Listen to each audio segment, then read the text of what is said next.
Hi guys, यकीनन आप सब खैरियत से होंगे। अस्सलाम वालेकुम। आज की हमारी जो वीडियो है वो एमएस एक्सेल से है। एमएस एक्सेल एक पावरफुल टूल है जो माइक्रोसॉफ्ट फैमिली से बिलोंग करता है। माइक्रोसॉफ्ट फैमिली से बिलोंग करते हुए इस जो एमएस एक्सेल है ये स्प्रेडशीट है।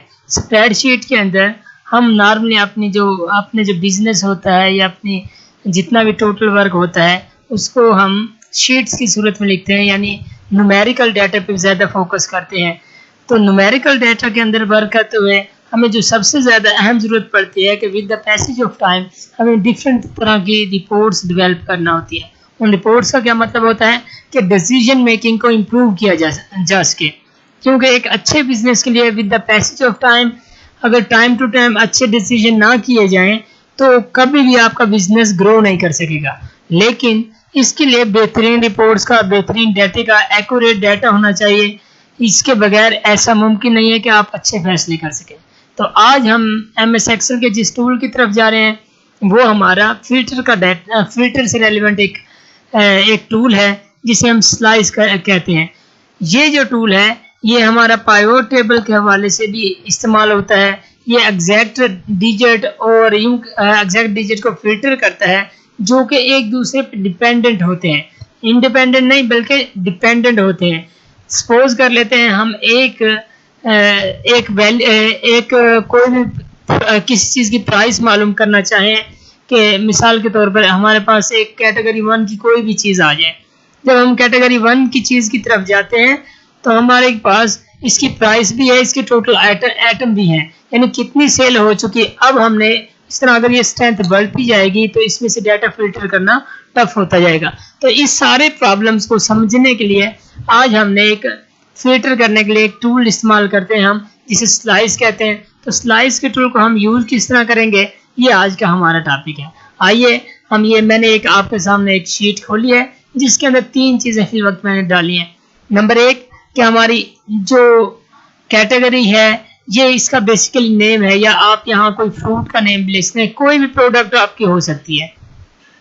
ये प्रोडक्ट के नेम यहाँ आ गए और उसके बाद सेकंड वन जो हमारा है उसके अंदर इसकी प्राइसेस हैं डिफरेंट, और थर्ड नंबर पर ये इसके एटम्स कितने सेल हो चुके अब, या यूं कह रिमेनिंग एटम कितने हैं। इस बेस पे हम क्या करेंगे, अपने डाटा को फिल्टर करेंगे ताकि डिसीजन मेकिंग के अंदर आसानी हो सके। जब हम रिपोर्ट्स वगैरह बनाएं तो फौरी तौर पे हमारा डाटा तैयार हो। तो सबसे पहले हम स्लाइस की तरफ आने से पहले क्या करेंगे, इसको हम टेबल में कन्वर्ट कर लेंगे, यानी सारे डाटे को सिलेक्ट करेंगे। सिलेक्ट करने के बाद हम इंसर्ट मेन्यू पे जाएंगे। इंसर्ट मेन्यू पे जाने के बाद हम यहाँ देखें आपको टेबल का ऑप्शन नजर आ रहा है। हम टेबल पे जैसे ही क्लिक करेंगे, क्योंकि डाटा हमारा ऑलरेडी सिलेक्टेड था तो उसने ये जो डाटा है वो सिलेक्ट कर लिया और इसने इसके रेफरेंसेस ऐड कर दिए। रेफरेंस ऐड करने के बाद नीचे वो एक ऑप्शन देता है माई टेबल हैज हेडर, कि हमारा टेबल हेडर रखता है। अगर हम ये चेक नहीं करेंगे, इस चेक को ख़त्म कर देंगे तो फिर ये इसको इग्नोर कर देगा, यानी अपनी तरफ से कोई भी मतलब इसका हेडर दे देगा। लेकिन हमने हेडर रखे हुए हैं इस वजह से हम इसे टिक ही रहने देंगे, और जैसे हम इसे ओके करेंगे ये हमारा टेबल हमारे सामने आ गया। अब ये एक तो फिल्टर ये होता है कि इसमें से हम कोई भी कैटेगरी सिलेक्ट कर लें। सपोज ये हम चाहते हैं कि ये सिर्फ 1 और 5 आ जाए तो बाकियों को चेक खत्म कर देंगे, 1 और 5 आ जाएगा। लेकिन इससे बेटर फिल्टर हम किस तरह इस्तेमाल कर सकते हैं जो कि जिसका विजुअल भी बहुत अच्छा, GUI and graphical user interface भी अच्छा हो, आसान हो, और दूसरा वो डिपेंडेंट हो कि जैसे ही हम एक चीज़ चेंज करें तो ऑटोमेटिकली दूसरे के अंदर भी चेंज आ जाए। तो अब हम इसको क्या करते हैं, अब हम अपने नेक्स्ट स्टेप की तरफ जाते हैं। इसे ऐसे ही सिलेक्शन इसकी रहने देंगे और फिर हम दोबारा इंसर्ट मेन्यू पे जाएंगे। इंसर्ट मेन्यू में जाने के बाद आप क्या करेंगे, स्लाइस के मेन्यू को देखेंगे। ये देखिए स्लाइस का मेन्यू आपके सामने फिल्टर में मौजूद है। इसको आप स्लाइस पे जैसे ही क्लिक करेंगे अब वो कहता है कि ये जो हमने स्लाइस इंसर्ट करना है किस बेस पे करना है। अगर आप नेम पे क्लिक करेंगे तो वो नेम की बेस पर स्लाइस बना देगा। अगर प्राइस की बेस पे चेक कर देंगे तो वो प्राइस की बेस पे बना देगा। सपोज हम ये करते हैं, जैसे ओके करेंगे ये देखिए एक स्लाइस आ गया।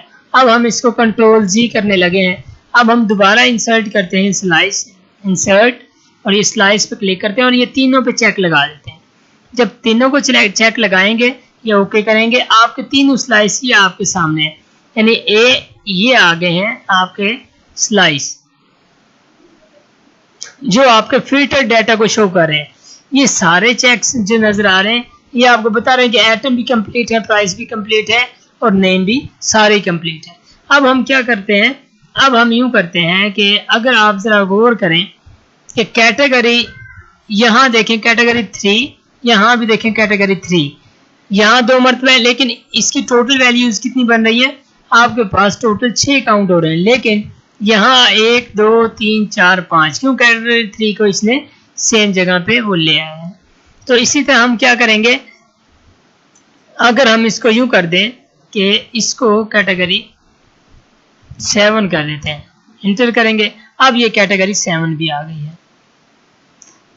अब कैटेगरी 7 के आने के बाद अब हम एक बार दोबारा आपको मैं कंट्रोल जी करता हूं ताकि आपको समझ आ जाए, तो रिपीट कर दूंगा इसका फिर मकसद भी हम आपको बताते हैं। यहाँ कैटेगरी 7 कर दें, एक बार इस कैटेगरी 7 कर दें ताकि 1 2 3 4 5 सॉरी 6 कर देते हैं हम, यहाँ ये 6 कर दिया है। अब हम इस सारे डाटे को दोबारा सिलेक्ट करेंगे, इंसर्ट मेन्यू पे जाएंगे और ये स्लाइसर पे क्लिक करेंगे। ये तीनों हमने चेक लगाए स्लाइसर का और ये ओके कर दिया। अब ये हमारा डाटा हमारे सामने है। जब ये डाटा हमारे सामने आता है, अब हम इसमें से फिल्टर क्या करेंगे, देखें अगर मैं सिर्फ कैटेगरी 1 पे क्लिक करता हूँ तो देखें ये सारी हमारे पास जो डाटा शो होगा वो सिर्फ कैटेगरी 1 का आ जाएगा। अगर कैटेगरी 5 पे क्लिक करते हैं तो कैटेगरी 5 की वैल्यूज आ जाएंगी, तो और कैटेगरी 6 पे क्लिक करेंगे तो कैटेगरी 6 की वैल्यू आ जाएंगी और यही डाटा इधर शो होता रहेगा। यानी ये फिल्टर कर देता है आपके मेन डाटा को इन शार्ट तरीके से ही। अब इसी तरह अगर आप ये सिर्फ यहाँ से वैल्यू वो कर लेते हैं तो जैसे वैल्यू पे आप क्लिक करेंगे वो सामने उसी कैटेगरी ऑटोमेटिकली आ जाएगी। ये देखें, ये आप कैटेगरी सिलेक्ट करें और ये आपकी वैल्यूज आती जाएंगी। तो ये हमारा आज का हमारा स्लाइसर का टॉपिक था। स्लाइसर को ऐड करने का मकसद ये है कि हमारी जो हमारा जो फिल्टर है वो वर्क करना शुरू कर दें। अगर फिल्टर काम नहीं करेगा तो फिर फिल्टर के बगैर हम अपने फैसले नहीं कर सकेंगे। यकीनन आपको आज की वीडियो पसंद आई होगी। अगर आपको पसंद आई है तो लाइक करें, हमारे चैनल को सब्सक्राइब करें और इसके अलावा अगर आपको किसी किस्म की कोई परेशानी है तो उसको भी विदाउट एनी हेजिटेशन आप पूछ सकते हैं। तो इसके साथ अपना ख्याल रखिएगा। अल्लाह हाफिज़।